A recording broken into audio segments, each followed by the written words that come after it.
Hi welcome back to my YouTube channel. രാവിലെ തന്നെ ചെറുമ്പോൾ മാറിയിട്ടില്ലേ, കട്ടിലൊക്കെ വിരിച്ചിട്ടു. അതിനുശേഷം ഞാൻ ഇപ്പുറത്തെ റൂമിലോട്ട് വന്ന കേട്ടോ 2 സോക്സ് എടുക്കാൻ വേണ്ടി. എവിടെ കട്ടിൽ വിരിച്ചിട്ടാലും അതിൻ്റെ മേലെ ഇവൻ കിടന്ന് ചാടും. അതാണ് ആ കട്ടിൽ ഇങ്ങനെ അലങ്കോലമായിട്ട് കിടക്കുന്നത്. സോക്സ് ഇടിച്ചുകൊണ്ട് നടത്തില്ലെങ്കിൽ എത്ര ഹീറ്റർ ഓൺ ആക്കിയാലും നമ്മുടെ താഴെ ഫ്ലോറിൽ ചെറിയ തണുപ്പുണ്ടാവും. അപ്പോൾ ഇവന് ഈ ചെരുപ്പിടാൻ നടക്കുന്നവരനാണ് എപ്പോഴും സോക്സ് ഇടിച്ചുകൊണ്ട് നടത്തുള്ളൂ കേട്ടോ. ഇന്നലെ അവർ ക്ലീൻ ചെയ്ത് പോയത്, എന്നിട്ടും കണ്ടില്ലേ പിന്നെയും മഞ്ഞ് പെയ്ത് ഫുള്ളായി.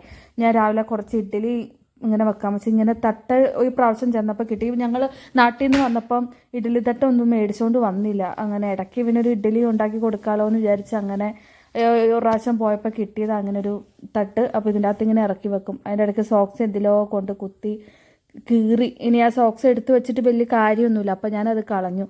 അത് ഇനി തുന്നി ഇട്ടാലൊന്നും വലിയ കാര്യമൊന്നുമില്ല. അത് ആകെ പോയി. ഞങ്ങൾ എപ്പോഴും സോക്സ് ഇട്ടും ചെരുപ്പിട്ടുകൊണ്ടൊക്കെ നടക്കാറുള്ളൂ. ഇവൻ ചെരുപ്പിടാൻ നടക്കുന്നവരാണ് എപ്പോഴും ഈ സോക്സ് ഇടിയിക്കുന്നത് കേട്ടോ.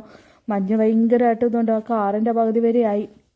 ഇനിയിപ്പം ഇവർ കാർ എടുക്കുന്നതിന് മുമ്പ് നേരത്തെ ഞങ്ങൾ സ്റ്റാർട്ട് ചെയ്തിടും കേട്ടോ, അല്ലെങ്കിൽ അകത്ത് കയറി ഇരിക്കാൻ പറ്റില്ല, ഭയങ്കര തണുപ്പായിരിക്കുള്ളൂ. അതുകൊണ്ട് നേരത്തെ കാർ എടുക്കുന്നതിന് ഒരു അരമണിക്കൂറും പോയി കാർ സ്റ്റാർട്ട് ചെയ്യും. ഇന്ന് രാവിലെ ആണെങ്കിൽ രാവിലെ ഒരു 6 മണിക്ക് ചേട്ടാക്കി കൃത്യം പോകണം. അപ്പോൾ ഒരു 5 മണിക്ക് എഴുന്നേക്കും. കാർ സ്റ്റാർട്ട് ചെയ്യാൻ നോക്കിയിട്ട് എന്ത് ചെയ്തിട്ട് സ്റ്റാർട്ട് ചെയ്യാൻ പറ്റുന്നില്ല. ഇനി എന്ത് ചെയ്യുമെന്ന് വിചാരിച്ച് ഇങ്ങനെ ഇരിക്കുവായിരുന്നത്. 2-3 പ്രാവശ്യം ചേട്ടായി പോയി നോക്കി, പിന്നെ ഞാൻ പോയി നോക്കി. ഒരു വിധത്തിൽ സ്റ്റാർട്ട് ചെയ്യാൻ പറ്റുന്നില്ല. അത് ആ കീ എങ്ങാണ്ട് ഫ്രണ്ടിൽ ഇതിൻ്റെ അകത്ത് എന്താ പറയുക, ഫ്രണ്ടിൽ കുറച്ച് മഞ്ഞുണ്ടായിരുന്നു. അതിങ്ങനെ കീ വെച്ച് മാന്തിക്കളഞ്ഞ്. അപ്പോൾ അതിൽ തണുപ്പ് നിന്നല്ലോ, വെള്ളം നിന്നല്ലോ, വെള്ളത്തോടു കൂടി പിന്നെ ഇന്നലെ എങ്ങാണ്ട് സ്റ്റാർട്ട് ചെയ്തപ്പോൾ എനിക്കൊന്ന് വെള്ളം അകത്തോട്ട് കയറിയിട്ടുണ്ടാവും. അപ്പോൾ ഇത് പുറത്തിങ്ങനെ കിടക്കുമല്ലേ, അപ്പോൾ അകത്തിരുന്ന് ഫ്രോസൺ ആയിട്ടുണ്ടാവുക വെള്ളം. അതായിരിക്കണം സ്റ്റാർട്ട് ചെയ്യാൻ ബുദ്ധിമുട്ട് വന്നത്.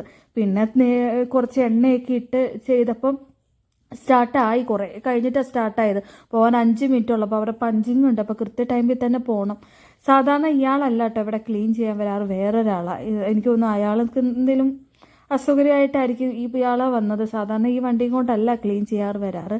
അയാൾ അത്രയും ക്ലീൻ ചെയ്ത് പോയിട്ടും കണ്ടില്ലേ പിന്നെയും മഞ്ഞ് പെയ്തതാ അവിടെ ഫുള്ള് നിറഞ്ഞുകൊണ്ടിരിക്കുക. അതുകൊണ്ട് ഇവർ എത്രമാത്രം മഞ്ഞ് വീഴാൻ പറ്റുമോ അത്രമാത്രം മഞ്ഞ് ഫുള്ള് വീണതിന് ശേഷം മാത്രമേ ഇവർ വരത്തുള്ളൂ. അല്ലെങ്കിൽ പിന്നെ നമ്മൾ തന്നെ ക്ലീൻ ചെയ്യാൻ ഇറങ്ങും. ഇടയ്ക്കൊക്കെ ഞങ്ങൾ ക്ലീൻ ചെയ്യാൻ ഇറങ്ങും കേട്ടോ, വണ്ടി എടുത്തു മാറ്റാനുള്ള സൗകര്യത്തിന് വേണ്ടി.